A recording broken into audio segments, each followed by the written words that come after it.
बैठक में आपने अपना बहुमूल्य समय निकालकर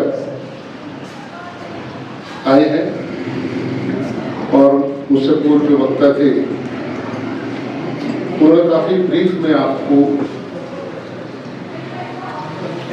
बाबा साहब भीमराव अम्बेडकर, जिन्हें भारत के संविधान निर्माता भी कहा जाता है और सामाजिक क्रांति के जनक भी कहा जाता है, उनके विषय में बहुत सारी बातें बताई।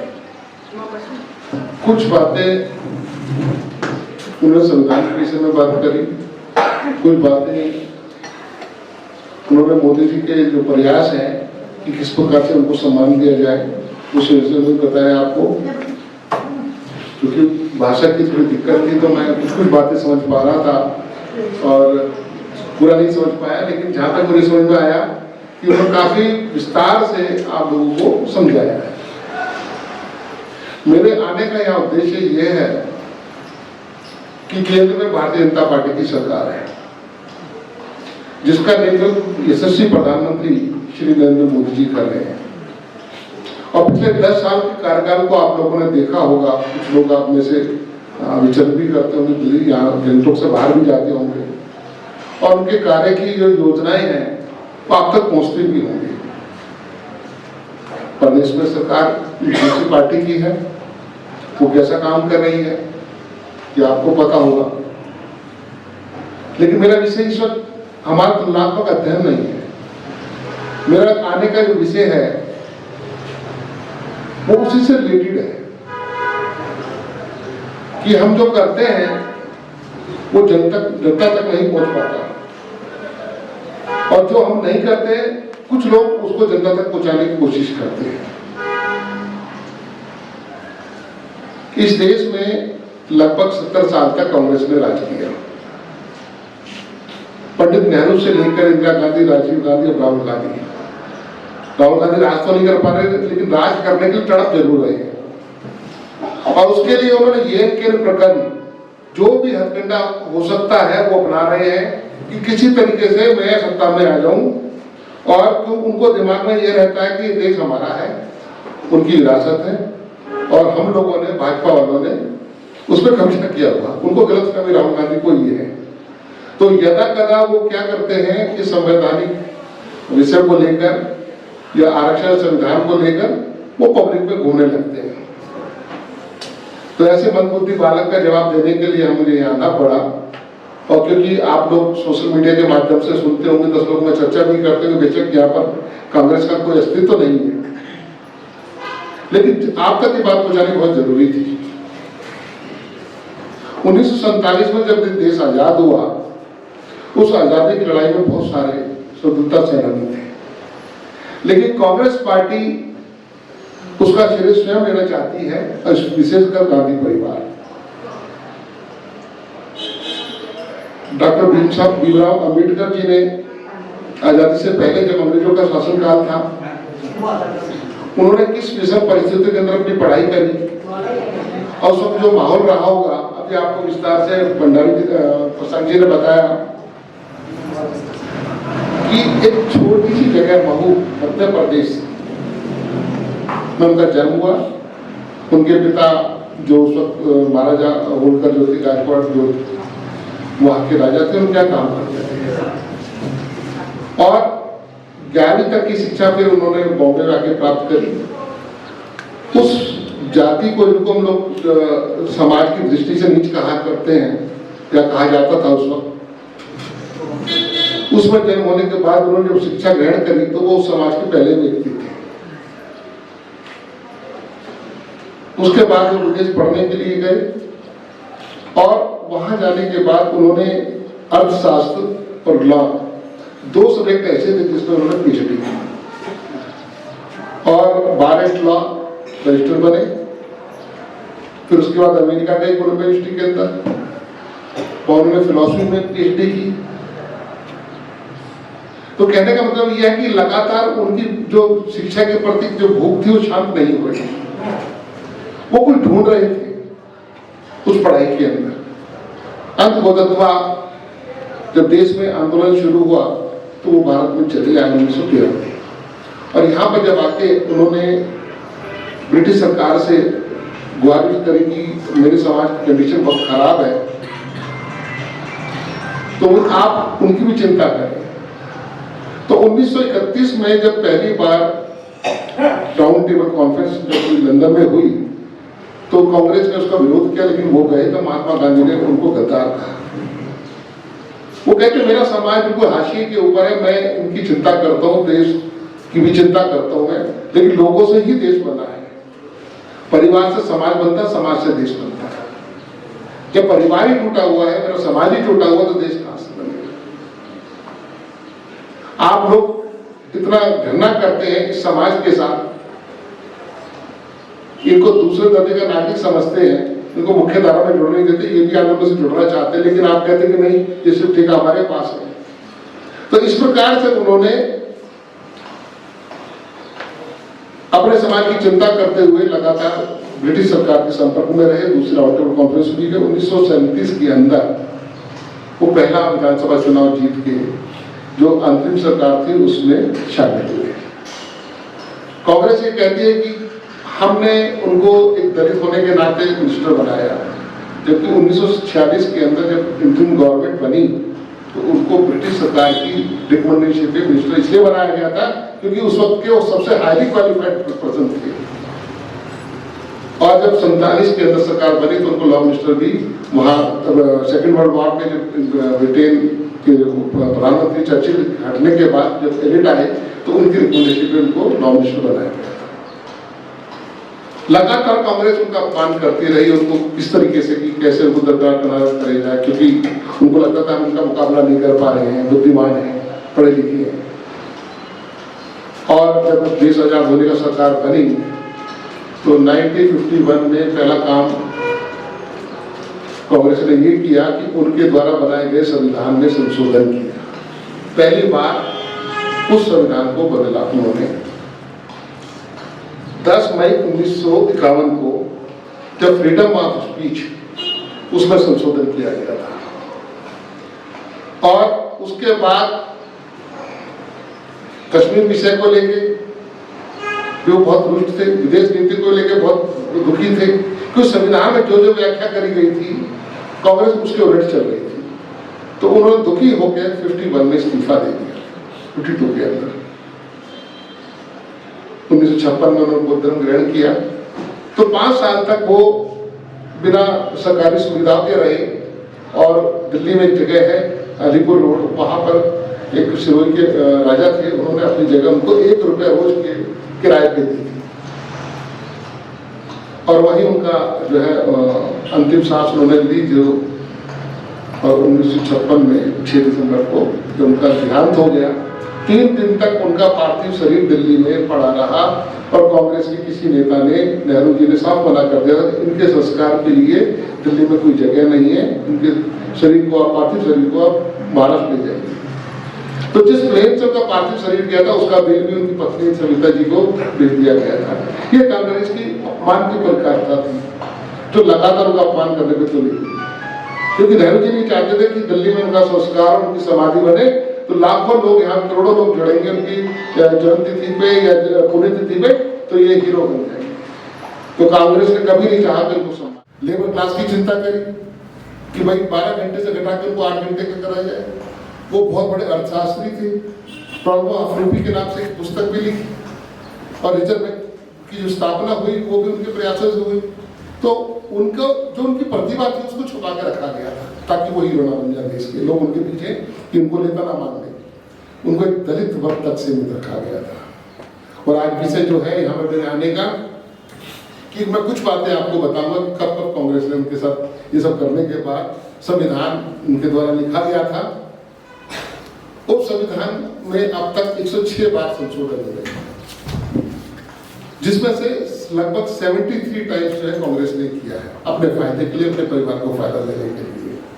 और 22 बार बीजेपी ने किया है, जिसमें 14 बार अटल जी की सरकार में हुआ था संशोधन और 8 बार मोदी जी की सरकार में। ये जो संशोधन हुए हमारे टाइम में, ये हुए समाज को कोई दिशा देने के लिए या समाज में कोई बदलाव लाने के लिए, जनहित के लिए। लेकिन कांग्रेस ने जितने भी संशोधन किए उन्होंने व्यक्तिगत हितों के लिए किए। तो उन्हीं सब बातों के लिए मैं आपके बीच में आया हूँ। तो मैं पहला भी अभी बता रहा था आपको कि 10 मई 1951 को अंतिम सरकार के दौरान प्रधानमंत्री जवाहरलाल नेहरू द्वारा प्रथम संविधान संशोधन अधिनियम लाया गया, जबकि सरकार के पास प्रॉपर जिसको मेजोरिटी कहते हैं वो भी नहीं थी। और उस संशोधन का जो मैंने कहा कि फ्रीडम ऑफ स्पीच, कि आदमी की जो बोलने की जो अभिव्यक्ति की आजादी थी उसको सीमित कर दिया गया था कि आदमी इससे ज्यादा बाहर नहीं बोल सकता। दूसरा संविधान 24वां संविधान जो कहते हैं इसको 1971 में कांग्रेस इंदिरा जी के टाइम में लेकर आई थी, जिसमें संसद के जो मौलिक अधिकार थे उसको सीमित कर दिया गया था, ताकि कोई सांसद जो है संविधान के अलावा कोई बात ना कर सके, एक लिमिट तक कोई बात कर सके। उसके बाद 25वां संविधान संशोधन 1971 में लाया गया था, जब देश के अंदर इमरजेंसी लगाई गई थी। आप में से कुछ, मैं समझता हूँ कुछ लोग ऐसे होंगे जिन्होंने 75 इमरजेंसी को देखा होगा, जिसका नाम दिया गया था Misa, maintenance of internal security act के नाम से। उसमें लोगों को जो भी सरकार के खिलाफ बोलता था उनको बंद कर दिया जाता, और लगभग 18 महीने तक जनता पार्टी या दूसरे जो बड़े नेता थे, अटल जी थे, मोरारजी देसाई जी थे, जेपी हमारे जो नायक बिहार के, सभी को जो है जेल में बंद कर दिया गया था। और ताकि इंदिरा गांधी को लग रहा था कि अगर चुनाव हो जाएंगे तो मैं चुनाव हार जाऊंगी तो मैं सत्ता से बाहर हो जाऊंगी। इलाहाबाद हाई कोर्ट ने कांग्रेस इंदिरा गांधी के जो चुनाव था उसके खिलाफ निर्णय दिया गया था, उससे बचने के लिए ये एक्ट लाया गया और वो इमरजेंसी देश में लगाई गई। पूरे देश में हाहाकार मचा और 77 में जनता पार्टी की सरकार आई, मोरारजी देसाई जी प्रधानमंत्री बने।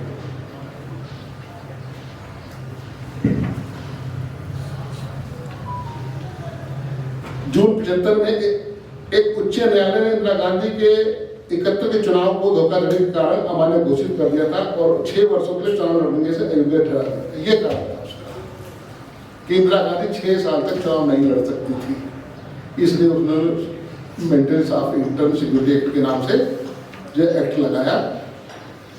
अगस्त 1975 में 39वां संविधान संशोधन, जिसमें सुप्रीम इलाहाबाद हाई कोर्ट ने जो निर्णय दिया था, इंदिरा गांधी ने उसको चैलेंज किया था।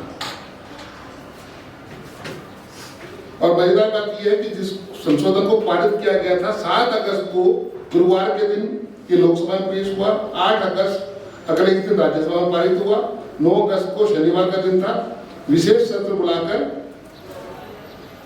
50 से अधिक राज्यों की मंजूरी दिलाई गई और 10 अगस्त को रविवार के दिन राष्ट्रपति की परमिशन दिला के इसको लागू कर दिया, ताकि मंडे तक कोई कोर्ट में न चला जाए। पर 4 दिन के अंदर इतना तेजी से इंदिरा गांधी ने काम किया और देश में इमरजेंसी लगाई। और 42वां संशोधन कार्यपालिका जो हमारे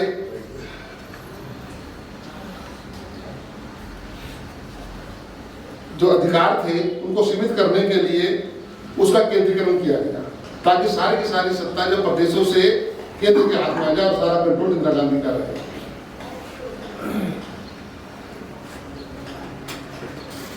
और उसमें एक काम उन्होंने किया कि इस देश के अंदर सेकुलर शब्द को जोड़ा गया, समाजवादी शब्द को जोड़ा गया, जिसका पहले भी 48 के अंदर संविधान निर्माण की प्रक्रिया चल रही थी, तब भी ये विषय आया था। तब बाबा साहब अम्बेडकर ने साफ मना कर दिया था कि ये देश समाजवाद पर आधारित नहीं है, क्योंकि समाजवाद की जो परिभाषा है वो रशिया और चाइना की है। और हमारा ही चूंकि राष्ट्र है, उसमें अगर आपको पता हो पुराना जो संविधान था उसमें सारे देवी देवताओं के चित्र लगे हुए थे। इंदिरा गांधी ने वो सारे चित्रों को हटाया गया और उसको धर्म निरपेक्ष करा गया, जबकि ये हिंदू राष्ट्र जिस तरीके से था उसी प्रभावित नहीं किया गया था, लेकिन उसी दृष्टि से बनाया गया था।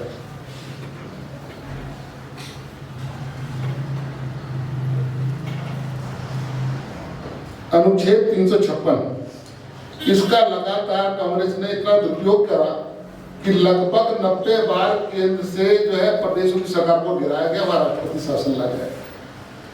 सबसे ज्यादा इंदिरा गांधी ने ये काम किया था अपने कार्यकाल के अंदर। 56 बार उन्होंने केंद्र से जो है प्रदेशों की राज्य सरकार को बर्खास्त करके, चुनी सरकार को बर्खास्त करके राष्ट्रपति शासन लगा के गवर्नर के रूप में अपना नुमाइंदा वहां बैठाया, प्रतिनिधि उठाया गया। कांग्रेस टोटल 88 बार राष्ट्रपति शासन लगाया था।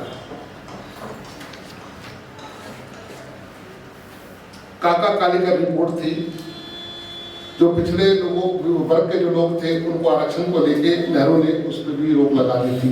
1956 के अंदर उस रिपोर्ट को खारिज कर दिया गया।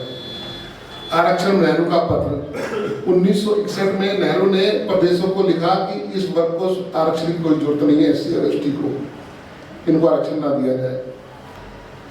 और इंदिरा गांधी द्वारा OBC के जो आरक्षण था उसमें रुकावट पैदा करी। राजीव गांधी द्वारा आरक्षण के मुद्दे में मंडल कमीशन जब आया था 89 के अंदर, ईश्वर प्रताप सिंह प्राइम मिनिस्टर थे, 2.5 घंटा लगातार आरक्षण के विरोध में राजीव गांधी ने अपना भाषण दिया।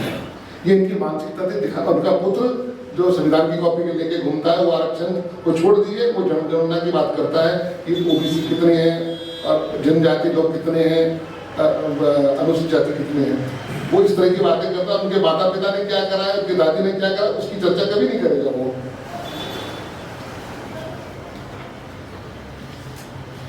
और कांग्रेस ने एक काम और करा जो बाबा साहब ने विरोध किया था कि धर्म के आधार पर आरक्षण नहीं मिलेगा। आरक्षण इस देश के अंदर सिर्फ हिंदुओं को मिलेगा, बौद्ध धर्म को मिलेगा, ईसाई और मुस्लिम धर्म को नहीं मिलेगा, क्योंकि ये दोनों धर्म हमारे देश के हैं। और राजीव गांधी ने उसका भी विरोध किया।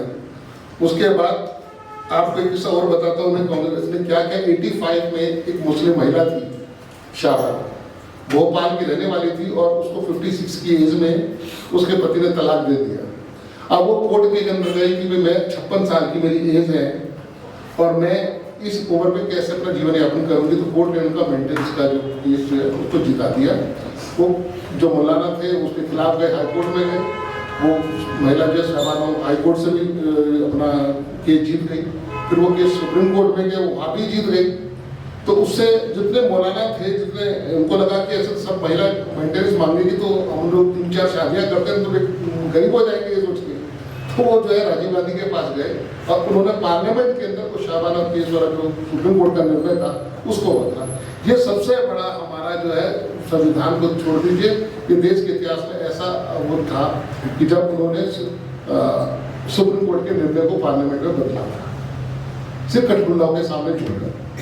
धर्म को उन्होंने सर्वोपरि मान वाले मुसलमानों को अपने सर पर बैठाना शुरू किया था। उसके बाद समान नागरिकता कानून UCC कि उस पर भी राजीव गांधी ने रोक लगाई और निर्वाचन आयोग को भी उन्होंने पहले एक हुआ करता था, उसके अंदर कई लोग डाल के अपने आदमी, ताकि निर्वाचन आयोग जो है निर्णय ना ले सके। तो उसमें कई लोगों की टीम बना के उसके काम में भी रुकावट डालने की कोशिश करी।